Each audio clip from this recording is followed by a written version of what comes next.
Que todos nos sintamos abraçados neste momento em que reservamos o nosso tempo para um estudo para maior compreensão da doutrina do Cristo, o cristianismo, sob o olhar do Espiritismo, que é o cristianismo redivivo. Hoje desenvolveremos o tema Guarda-te em Deus. Tem a ver com a nossa confiança na providência divina, tem a ver com a certeza dessa providência.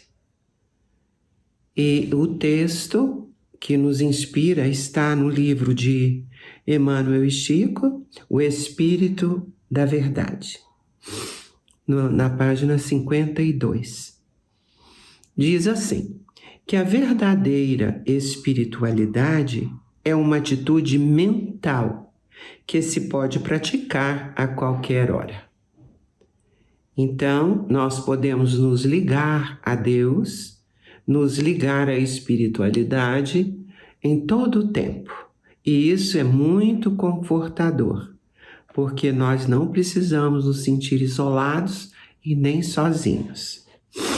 Cultivar uma dimensão espiritual alicerçada por uma percepção da natureza, da realidade e da contemplação de temas como a impermanência, nossa natureza sofredora, o valor da compaixão e do altruísmo. Então, o que vem a ser impermanência? Impermanência é nós percebermos que há todo um desenrolar, um processo que se adianta a cada momento. Nada é permanente, tudo se modifica. Então, aquela ideia de que nós podemos reter, segurar, é uma ideia falsa. Nós não temos como segurar nem o tempo, nem as circunstâncias. É preciso, então, compreender que todos nós trazemos em nós, faz parte da nossa humanidade, essa natureza do sofrimento. Então, passamos todos por desafios, por vicissitudes, que é um processo de aprimoramento espiritual. É preciso compreender também o valor da compaixão. Nós devemos buscar essa qualidade do espírito, nos tornarmos compassivos, sensíveis ao sofrimento do nosso semelhante. E o estilo altruísta de vida significa que nós devemos nos educar no sentido de nos melhorarmos, de nos qualificarmos em nossos pensamentos, sentimentos e ações. E sempre buscar a melhor maneira de nos tornarmos, a melhor maneira de viver, porque o principal é se tornar um bom ser humano, qualificar a nossa existência, a nossa humanidade. Então, espiritualidade básica vem a ser esse cultivo das qualidades humanas fundamentais, que são as de bondade, de benevolência, de compaixão, do interesse pelo outro, a tolerância, porque sem tolerância não poderá haver fraternidade. Então é preciso que a gente aprenda a aceitar o outro como o outro é, a tolerar, a perdoar, É cultivar também os estados mentais positivos, disciplinados, suavizados, porque quando nós nos permitimos desequilibrar-nos na nossa mente, quando nós não cultivamos o que é positivo, o que é nobre, justo e bom, então nós perdemos, nós indisciplinamos, nós desequilibramos.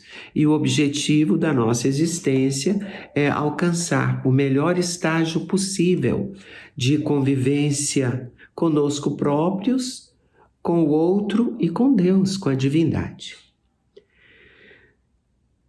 Perto está o Senhor de todos os que louvam verdadeiramente, em verdade. Está no Salmo 145, versículo 18. Perto está o Senhor de todos os que o invocam em verdade, de todos aqueles que buscam essa conexão com o sagrado. Seja qual for a dificuldade, recorda o todo misericordioso, que não nos esquece, e abrace os seus deveres. Então, duas coisas são necessárias para que a gente encontre a paz interior, para que a gente encontre o caminho de elevação. É recordar o Todo-Poderoso, recordar Deus, ligar-se a Ele, ao nosso Criador, fonte de todas as bênçãos. E, ao mesmo tempo, nos responsabilizar por aquilo que nos compete realizar onde fomos situados.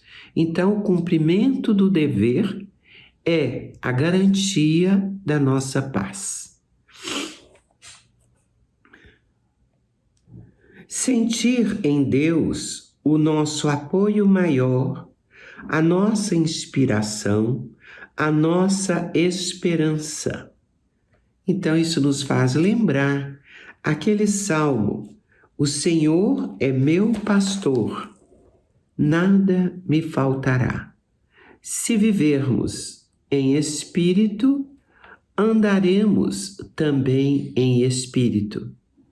É preciso que a gente busque esse aprimoramento, esse estágio evolutivo, em que nós vamos desenvolvendo uma percepção do verdadeiro sentido das nossas vidas, respeitando as leis que nos regem. Todos nós já compreendemos que o Senhor, Deus Pai Criador, governa os mundos através das suas leis, que são leis perfeitas, são leis imutáveis, são leis imateriais. E sendo elas perfeitas, e se nós nos conduzimos buscando aplicá-las em nosso cotidiano, haverá menos erro, haverá menos sofrimento, haverá menos desacerto. Então é preciso respeitar as leis evolutivas em nós mesmos e nos outros, né? Como que eu vou respeitar a lei evolutiva nos outros? Eu vou respeitar o patamar evolutivo que o nosso semelhante, que convive conosco, tenha alcançado. Eu não posso exigir do outro uma compreensão ou uma maturidade que ele não tenha. Mesmo porque na natureza a gente vê isso. Não se dá responsabilidades mais avantajadas para crianças, né? Elas ainda não têm experiência suficiente para solucionar certas lições, certas tarefas. Então é preciso considerar que cada um de nós tem o nosso tempo para o próprio desenvolvimento. Então, nós vamos a pouco e pouco aprendendo, né? Que quando escolhemos o caminho torto, o caminho do desvio, o caminho da desobediência às leis divinas, nós atraímos para nós mesmos sofrimentos que são desnecessários. Nós temos todas as ferramentas para discernir aquilo que é certo daquilo que é errado, daquilo que está de acordo com as leis divinas, daquilo que está em desacordo com essas mesmas leis. Então, quando nós, por exemplo, nos permitimos magoar uma pessoa, nós estamos falhando com a lei do amor, da justiça, da caridade, que é a lei que resume todas elas. Então, quando nós, por exemplo, nos permitimos irarmos-nos, né?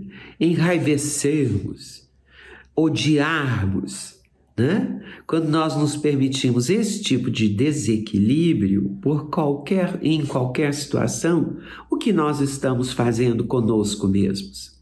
Nós estamos desrespeitando até o nosso aparato físico.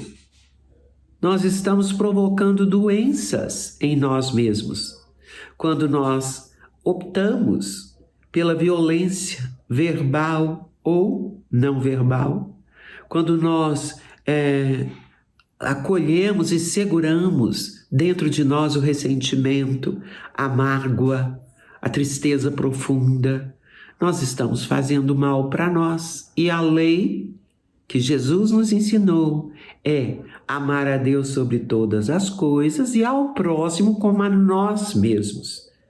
Então, quando nós deixamos de nos amar, quando nós desrespeitamos a nós mesmos, tomando atitudes raivosas, violentas, animalizadas, nós estamos nos traindo. Porque o caminho é para a angelitude, para a humanização qualificada e não para a bestialização. Então é preciso despertar para a nossa tarefa nos dias de hoje. A tarefa principal somos nós mesmos. Devemos nos guardar em Deus, desenvolvendo essa espiritualidade básica de benevolência para com todos, indulgência para com as atitudes do próximo e o perdão das ofensas, porque assim caminharemos com leveza. Então, essas novas concepções a respeito da vida vão garantir o nosso progresso, a nossa evolução espiritual, que é o motivo pelo qual estamos aqui outra vez. Essa evolução, esse progresso espiritual, não pode ser terceirizado, não pode ser atribuído a ninguém a não ser a nós mesmos. É tarefa pessoal e indelegável. Nós devemos nos empenhar, então, para realizar os passos para essa conquista. O primeiro passo é o autoconhecimento, mergulhar lá dentro de nós, observar as nossas tendências, observar os nossos impulsos, as nossas ações e avaliar o quanto as nossas escolhas têm feito bem ou têm feito mal a nós mesmos.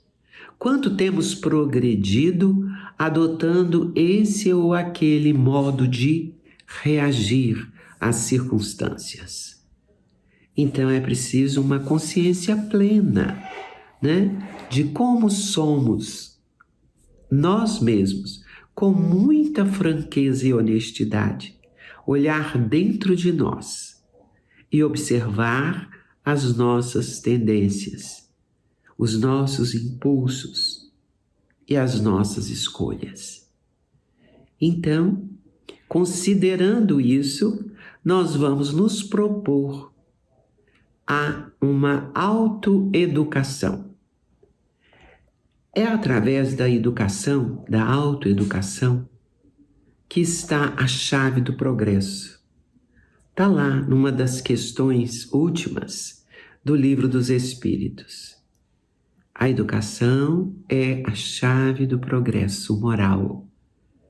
Então, para nos tornarmos livres das amarras, dos vícios, de todas as tendências inferiores, devemos educar nosso sentimento, as nossas emoções, as nossas ações. E tudo isso começa no plano mental. É preciso promover a higiene mental, não acolhendo nunca os pensamentos deletérios, destrutivos, maliciosos, mas cultivar e abrigar tudo que é nobre, bom, verdadeiro e justo. É preciso que a gente se aprimore e observe essa tarefa que deve ser diuturna, de olhar para nós mesmos, porque quando um ser humano se melhora, se aprimora, ilumina o mundo, melhora a humanidade. Porque todos nós somos semeadores, assim como somos semeados, semeamos também. Então, exercemos influências uns sobre os outros. É impossível fugir à convivência humana.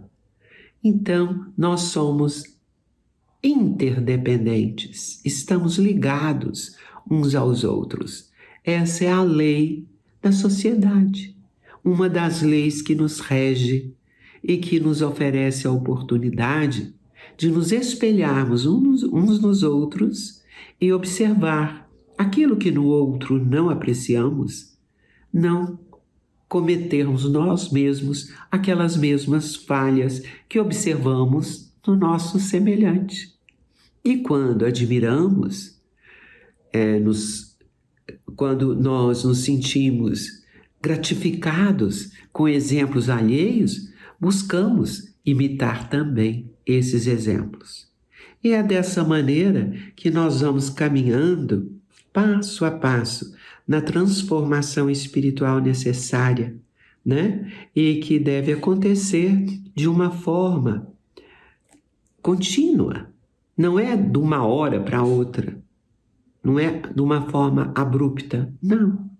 É preciso que a gente considere o passo a passo. É gradativo, né? Sem desespero, sem violência, sem nos considerarmos piores do que somos, né? Nós somos obra-prima do Criador.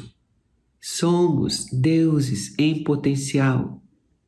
Somos criaturas de espírito imortal, filhos de Deus, que temos uma origem sagrada e uma destinação honrosa e feliz. Uma destinação divina. Jesus, que é o nosso guia, nosso modelo, ele divinizou-se. É o nosso modelo. Por que divinizou-se? Mostrando que nós também podemos, a pouco e pouco, aprimorar a nossa qualidade humana. É preciso ligar-se a Deus para que tudo isso possa acontecer, visto que tudo procede do Espírito imortal. Hoje nós somos essa personalidade, mas na essência somos indestrutíveis. Estamos vestidos com esse uniforme de trabalho, mas é temporário. Então, todas as oportunidades que surgirem de nós nos elevarmos espiritualmente, abracemos essas oportunidades, porque isso nos garantirá alegria de viver. Isso nos garantirá a paz de espírito, que equivale à felicidade. Que Jesus, então, nos abençoe e nos conserve em sua paz. Até a próxima.